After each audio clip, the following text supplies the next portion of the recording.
It's lunchtime and Josh Phillips is playing a quick game of basketball on a quiet residential street in Moncton. Oh, I enjoy playing basketball on the street quite a bit. What would you do if you had to take the net down? I'd probably have to walk 3 kilometers to get to the park. The city of Moncton wants basketball nets, skateboard ramps, and hockey nets moved off the street every night. Paul Thompson speaks for the city. He says nets can interfere with services. Garbage collection, for the most part, in the city happens at night, so they don't see those basketball nets that either overhang onto the street or are left on the street, and they run into them. And it's not good for our garbage collectors or our equipment or the sports equipment itself. If nets aren't moved, the city will leave a warning.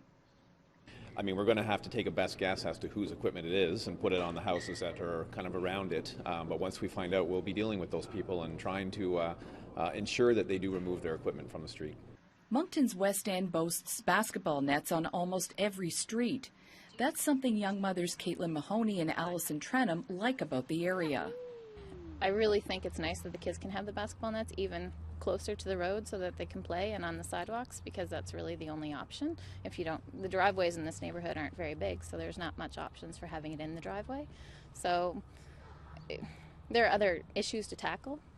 I don't think that's practical for children to do or have their parents to do on a daily basis. So if they have to move them, they probably won't be used the same as they are if they're just allowed to be out on the street and, just offset the street a little bit. Under city bylaw, those who don't obey the rules could be fined between $100 and $1,000. But Paul Thompson says he doesn't expect it to ever come to that.